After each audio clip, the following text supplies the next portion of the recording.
The reason why we have curated these panels in this way, partly, to structure a conversation, but also because, disclaimer, that Josephine has been on the road with these films for quite a long time.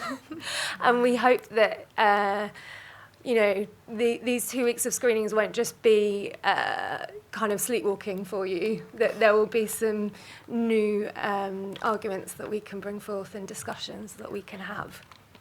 I made some notes when I was watching the film again, and I actually, before I do that, one of the great things about sharing these films with people has been to get their really quite brutally honest first thoughts. And I was actually kind of scared about sharing them with people that maybe I didn't imagine would like them. And then I was so excited about the things that they said. So Chardine and Jem, would you like to kind of talk a little bit about your responses, like complicated responses to the films? Complicated responses. Can everyone hear me? Yeah? Well, the first time, this is really nervous. I'm sitting next to the director. The first time I saw it, It's good to be honest. I was left really bewildered, and I was like, I don't know what I've just seen. I feel uncomfortable. I don't know what happened. I can't remember anything. And then I watched it again, and especially watching it in here as well, again, it's really good because you get all the sound, and that's really important, I think. And then I thought about what my initial response was, and I was thinking about how, in terms of just like going to the cinema and all that sort of stuff, how film is constructed in certain ways that make me feel comfortable.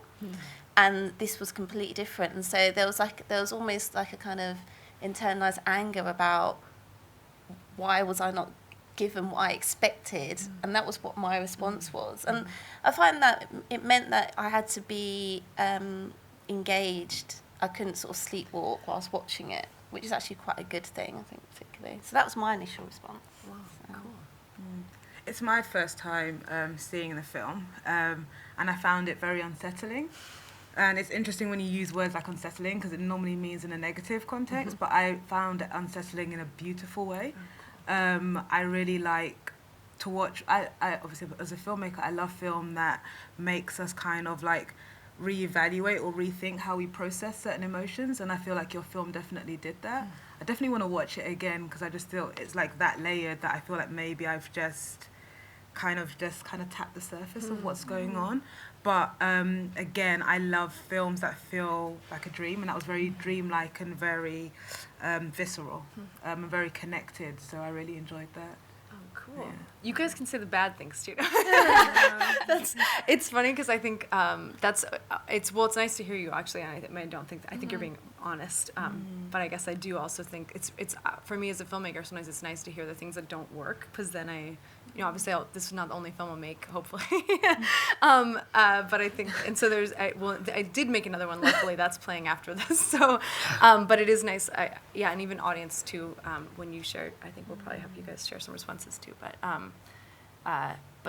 it's exciting. It's funny because when you said about being uncomfortable and unsettled, that was definitely a goal that I had. Like, I think I feel really bored in a lot of films where I feel comfortable, and I'm like, why am I watching this? Like, I could also just like lay down on my couch, and that would be a similar.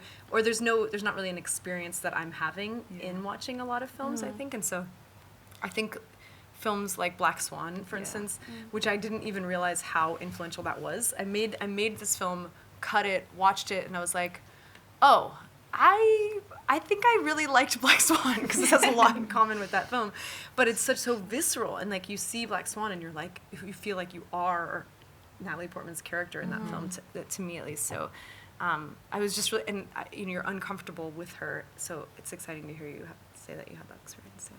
I think the thing about the unsettling, and again, as I was watching it, I was thinking it's because it disrupts lots of codes. So it disrupts the idea of rhythm that you're used to kind of experiencing through a film. It also disrupts setting because nothing really makes sense. Like, why would those people be there? Kind of who they are supposed to be, who you're led to believe they are. why would they go for a weekend there?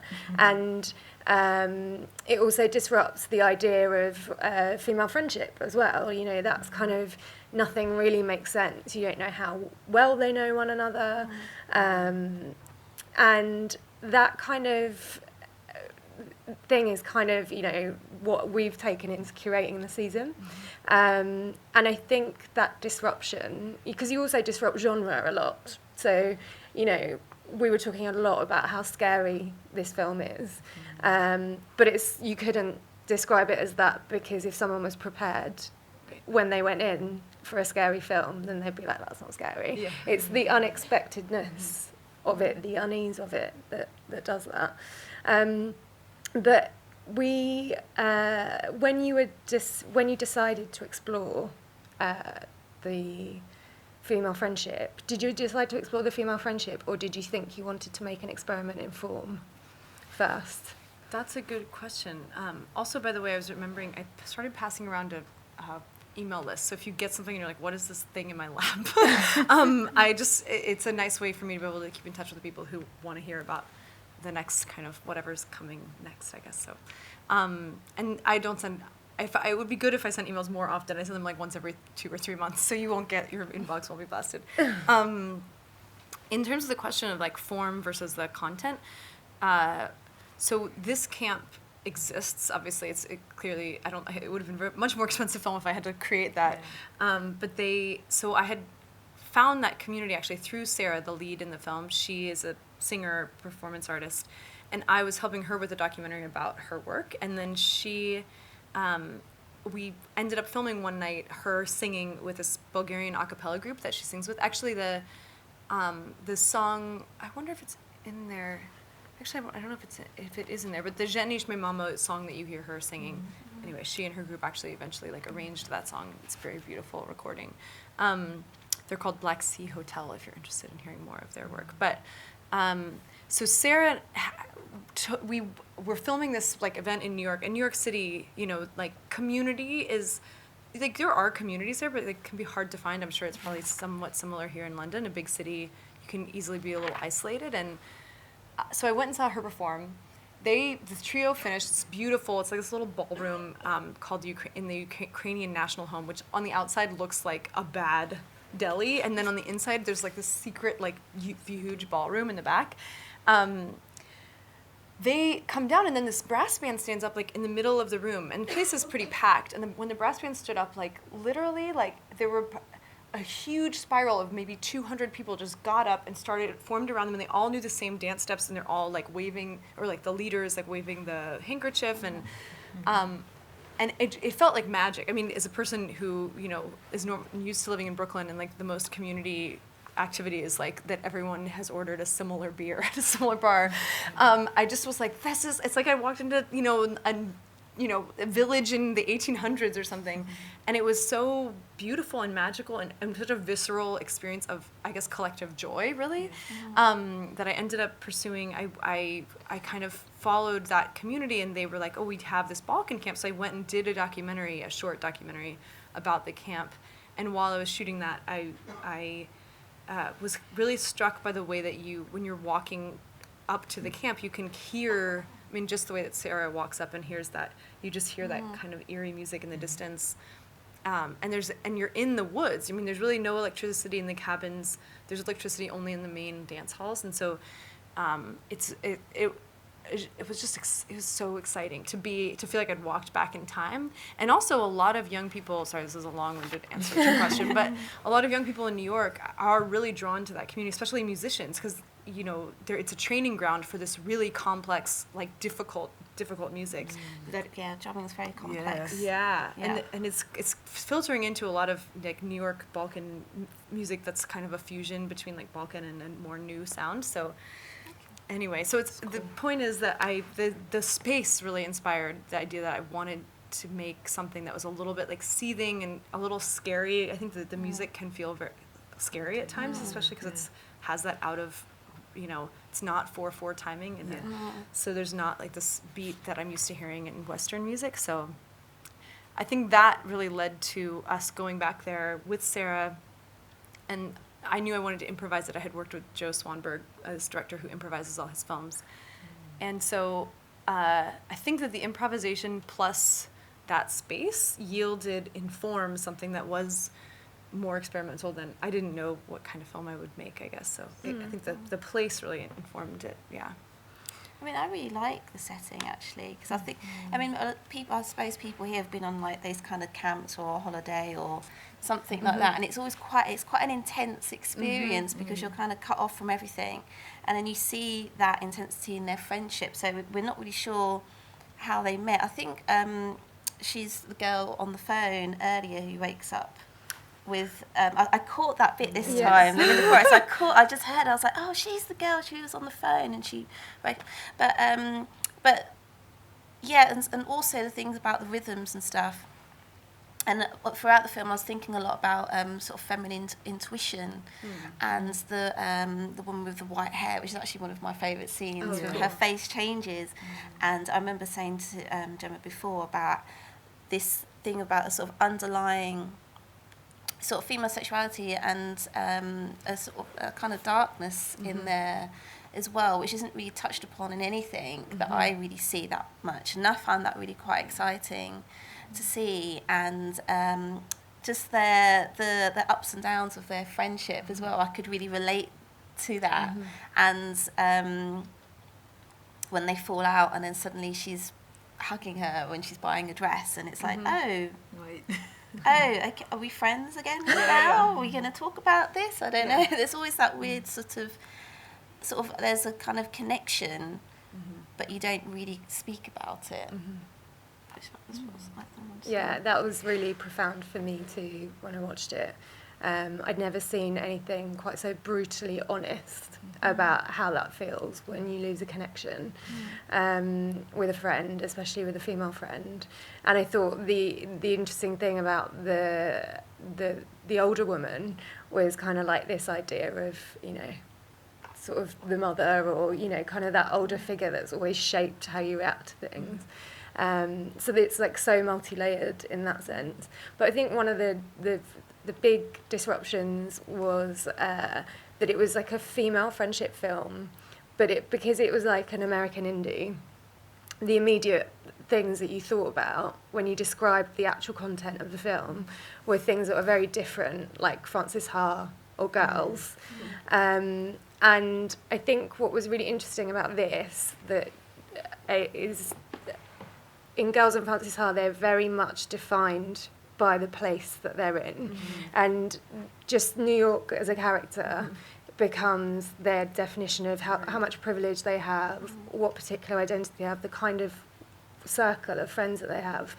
And I felt like this setting kind of collapsed the culture a little bit. Give space for other things to kind of breathe as well. Yeah, because I remember thinking, even watching it, I wonder what, in terms of backstory, I was thinking, I wonder what type of background, you know, they come from. They come from a privileged background, they come from a middle class background or working class background, and I couldn't quite tell. But at the same time, I think just kind of taking away those constructs just kind of left a space for the film to breathe and for them to, I don't know, it left space for the dialogue to kind of just not be about, you know, their surroundings in terms of, like, you know, what they have or what they don't have, and then it kind of just really just pared it down to, like, the honesty of, like, their relationship. So that was interesting as well. I mean, what I was going to say about, you know, when I think about, well, what were they talking about? I'm not actually really sure. I couldn't tell you, like, you know, someone came out of a relationship. That's the only thing that I really kind of picked up on. And what you were saying about how that gave it room to breathe, so it became about their personal interactions. And I really liked how you shot some of the things where you kind of had part of something, so you were kind of part of the conversation at one point, and then you were kind of viewing them, and on the end scene you're kind of sneaking in, and you feel like she's looking at you, and you're like, oh, I shouldn't be here. And then it's like, well, was I part of their friendship now? Was I part, what, you know, I didn't feel connected to either of the characters particularly. I didn't see myself as Sarah or Isolde, but I kind of felt like a sort of third wheel in there. Like I was like the quiet friend that didn't really say anything, and my two friends were bickering a lot of the time, and I was just like, okay, well, you know, I'll just try and be friends with both, which happens a lot. Middle child. Yeah. But I think that's true, that the camera does so much of the psychological work. Do you want to talk a little bit about Ashley and how you worked with her? So I love that. That's so exciting. That makes me really happy. I was thinking how a lot of films, I'm really influenced by dreams. Like dreams inspire movies for me, like very often. I try to write them down every night. But I think often that's a sense I have in dreams, is like I'm intimately connected to something that has absolutely nothing to do with me. Yeah, and so there's like people having a huge argument that like I'm so invested in, but it's like I'm neither of the characters in the argument, or I'm trying. Oh God, what you just said was making me wish that I could remember. I wrote it down, but I don't remember what I dreamt about last night. But it was very bizarre and like had a carnival, and anyway. So, but Ashley, the DP for the film, as you probably noticed, there's a lot of things that are out of focus, and the weird part about that is that I really, as an editor working with Ashley's footage, didn't notice that so much of the film was out of focus. I was using the shots that felt like they had the energy that I wanted the film to have, and then it wasn't until we first showed the film in the U.S. and the audience was like, "It is so out of focus," and I was like, it is, you know? And then like the second screening I watched, I was like, oh my God, a lot of this film is out of focus. And I had really I had edited the whole film, obviously spent tons of time with the footage, but it's for me, editing is very emotional. And so it was really about like what shot has the feeling that I wanted to have. So I wasn't really paying attention to that as much. I think I left a lot of the out of focus in because I wanted there to be this blurry space that was alive. And maybe that's kind of what you're talking about, that like, the camera kind of is, I do think that the camera is in some ways like a character in the film, like that other spirit that's there. And so, and Ashley, having been asked a lot, you know, like, why do you shoot so much out of focus? And she is basically blind, so she has like terrible vision. So she'll wake up in the morning and spend, you know, like the 10 minutes after you get out of bed and like you wash your face and brush your teeth or whatever, everything is extremely out of focus for her. And then she'll like get her glasses on and like, so I think that it's something that's really unique to her is actually that she's a DP who is comfortable with out of focus, whereas I think focus is an obsession for a lot of DPs, you know, and like if you miss focus, it's like we have to do it again. It's done, you know. It's ruined. And for her, it's like, oh, you know, whatever. We found it eventually. And I think that that's a really cool, unique gift that actually lends film like this something extra. So, and then I do think that something that she and I work together on is that like what is the spirit life, I guess, that the camera is bringing, because the audience is an actor, I think, in a film period always. You know, you're a presence in the film, you know, you're sitting at some angle to what's on the screen.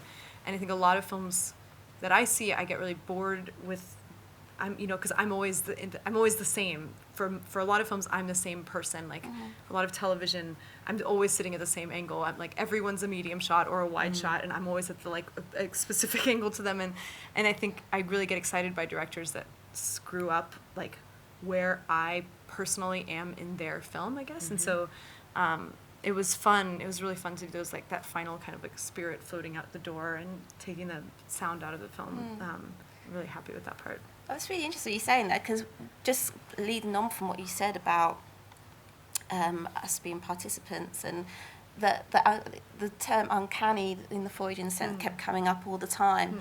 And you know, most people here probably know cinema history with I can't remember who it was, but the train that comes through and people started freaking out in the cinema because they thought the train was going to come through the screen. Someone will probably tell me what it is later. But what, you know, we've lost that sense because we've become so used to the medium. So what's quite interesting in your work is that it's kind of returning us back to that uncanny sense a little bit, just by sort of playing around with focus and all of that kind of stuff. And then also on top of that, because I was thinking, because we haven't really kind of got what I would call a feminine audio-visual sort of codes in cinema yet. So in having it in out of focus, it's sort of, in a kind of, I guess, in a sort of way, it's almost like we're trying to sort of build that. We haven't really got we haven't got that language yet. So that sort of having out of focus and things sort of means we have to kind of work to create that, because we're not being presented with something that we're already used to seeing. Yeah, it's funny. It's like with cinema, you think like, I mean, I would hope as a filmmaker that everyone kind of, you know, comes to this medium and brings their own approach to it. And I think that's kind of like in mainstream cinema, I can speak for, that's kind of lost, because you kind of, from doing that, you, with the lack of like bringing your own kind of sense of code and language to a film, you lose like the element of surprise and excitement. I think what you've done here, which I really enjoy that films do, is that you're encouraging your audience to be active participants in the film. And like, it's interesting what you were saying about, in terms of, you wanted to kind of reframe at which angle, you know, the audience comes into the space and sees your film. And it's just, it's almost like I'm jumping like as I talk, but my thoughts are like flooding. It's almost like I wish there was like some sort of like cinematic test for engagement, like just to see like physically. I'm really interested in like what film does as well as mentally, but physically too. Yes. Like how do you feel? Like how is your body like formed, and you know, where are your eyes? And it'll be interesting to see like how, speaking kind of in riddles here, but it'll be interesting to see like how, you know, films like yours, what it does. Right. Well, this is, okay, so now you're touching on something that I could talk about for hours. Because this is so, I'm talking to this, like researchers in neurocinematics. There's like a field of research called neurocinematics, which I didn't know that word until like, you know, a month ago. But it's basically studying like how does film affect your brain. So they'll take like an fMRI scan of someone's brain while they're watching different films.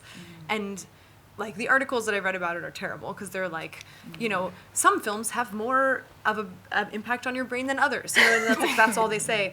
And so, but what's been exciting is been starting to talk to some researchers who are doing that research and thinking like, well, like a horror movie certainly lights aspects of your film, of your brain on fire in a way that, you know, like, yeah, I've had nightmares for years about some horror movies I've seen. So it's clearly like affecting me in a different level than other films.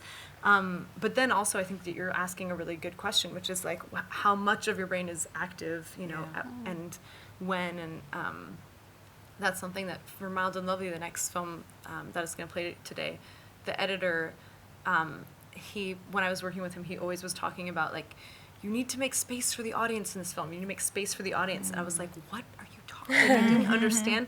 And he studied actually with Godard's editor, so I knew that he was like saying stuff I should be listening to, but I really didn't get it. And then eventually I understood that what he meant is, if the film is predictable, or if it tells you too much about what's happening in it, then the audience has nothing to do really when they watch it. And that when scenes move faster than you can follow, and I think that this is something that we really worked on for Miles and Lovely, the next film, then you're forced to actually like, you are writing the narrative that happens like in between the scenes. And so so it was really important for us to like be jumping time and allowing that space for things to kind of like, for a scene that you're like, wow, I thought they were fighting and now they're together, or like and so working with him actually really influenced this, because this film was supposed to be done before I made that other film that was Mild and Lovely. And then I had a rough cut of this that I was starting to send to festivals. And then editing Mild and Lovely really affected this film, because I learned a lot from working with that editor and was able to take some of those lessons and kind of put them into this film too. Yeah, but that's exciting. Anyway, neurocinematics. It's worth looking up anyway. Yeah.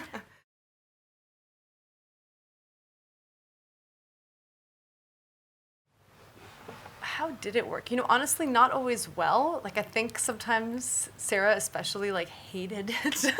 She was just like, I don't know what we're doing, and, like, I don't know if what I'm doing is good. And I think having acted in improvised films, you sometimes feel completely at a loss. You're just like, I don't know if this works or not.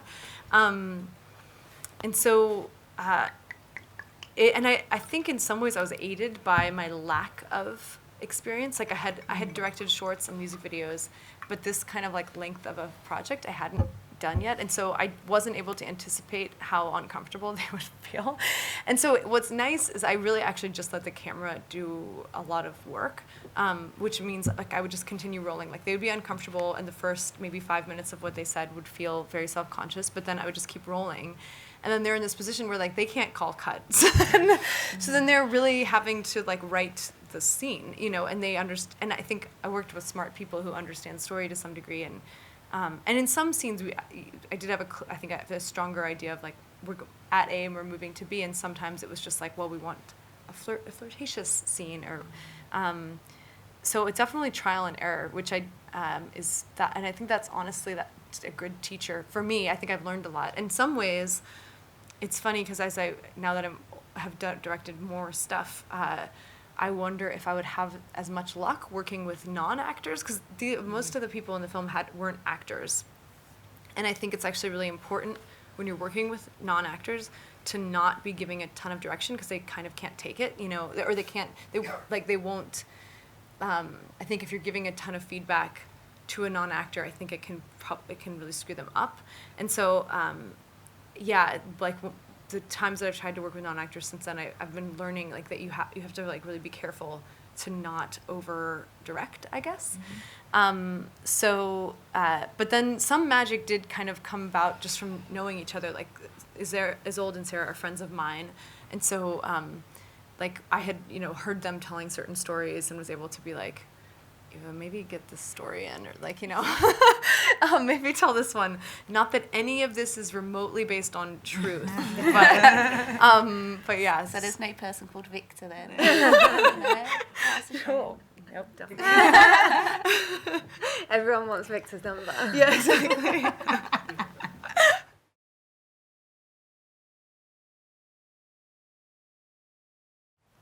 I don't know if I could really even answer. It's funny because like sometimes when I have ideas, I really don't know where they come from. And I think that probably was born out of some, all right, whatever, I'll just be honest. But like I was going to say some feeling that like men can be casualties of like the war that women go through in their minds. And that's, I guess, how I feel like most of my relationships don't work, because men are, they just fall to the swords that I'm like slinging around myself at all times, like at myself and at others. And I think that's, so I think, I struggled sometimes with the Steph character, because it's like, oh, he's not very developed, but the fact that he is kind of a side, he's just like a guy who happens to kind of like get in the way, I guess. Maybe isn't necessarily bad, because I think the story is really about these women and the thing that untwines in their relationship, and especially like inside of the Sarah character. So I think for me that death of the guy was sort of just like one more thing to like torture yourself about, which I think is how whenever a relationship for me ends, and it's usually like I have sabotaged it in some way, then I'm just like, taking the sword that like destroyed the relationship and then like punching it in my own eyeball again and again. So that, it's like fun stuff. But yeah, I think that's probably maybe where that came from. But that's really fascinating, because I've never heard you say that. And actually, there's the other much more active way of looking at this, which lots of people have kind of responded to, which there's like quite a clear queer thread running through there. And maybe he deserved to die. That would be another good interpretation. But like that in the first Q&A that I saw you do for on the Latch, I remember that exchange, and I remember thinking how great it was. There was an exchange between two people, and a man put his hand up and said, "Why did the man have to die?" Yeah. And Ashley said, "Why shouldn't the man always die?"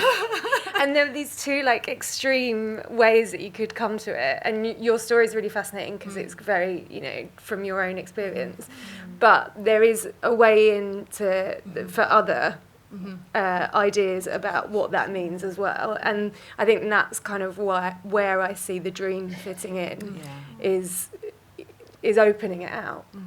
Do you you were just saying yes? Did you feel that way too about that? Did I feel that way? yes. Not overtly, subtly, for me anyway, just personally. But yeah, subtly, Yeah. I mean, I definitely, the first time I saw it, it's what I said to Jemma, I saw queer underlyings in there, particularly in their relationship and the intimacy of their relationship, particularly in the end as well. And at one point I couldn't work out if they were actually a couple, if they were friends, or had they been a couple at some point, or something like that. But then also because in Mild and Lovely as well, I'm not going to give away stuff, but something similar happens. And there seemed to be a lot of things with sex and death and what that meant for women as well. I remember having a conversation with someone, and we were talking about sort of power and sex with women, and particularly with a man, and what our power position is in that experience, and how sometimes it can feel that you're sort of, I was going to say being entered, but being exposed and being vulnerable, and how in some ways that can make you react in quite dark ways, I think. Because there was a part in, because he dies in the river, and earlier she's talking to a woman about Balkan folklore and these spirits that go into inanimate things or people, and she keeps hearing that she thinks something is there. And so even though the man sort of dies, which is bad, but there's something about how I felt like there was no blame in there. I didn't feel like I was blaming her for killing him. It felt like there was some force that he was almost kind of sacrificed to in some way. That's how I read it. You know what's really interesting as well, like my perspective was it carried just this sense of like magical realism throughout. And then also in terms of the relationships, in terms of like whether I understood it, and this is what I meant in terms of not overtly, is the sense that when I speak to my parents, so my mum and dad, they're from Nigeria, right? And so when they tell me their stories about like when they were growing up, what it looked like to me was like a very visceral, honest friendship between women. Because if I think about like some of the things that, for example, my mum would tell me about, like, you know, how they'd sit down together and do each other's hair, or even just wash each other and have a conversation. Or like my dad would tell me about, like, you know, when he first moved to the UK, in Nigeria, it's not weird for two men to hold hands and have a conversation and stroll down the street. Whereas here, from a Western gaze, that's like, and he told me, he was like, you know, by the time it hit the 90s, we didn't do that anymore because it's like, okay, you know, you're in a Western country and this means something else now. So in terms of my understanding of like even just queerness and like thinking about my understanding of relationships, that's why it's very much, it's marred between my two cultural understandings of what relationships are as well.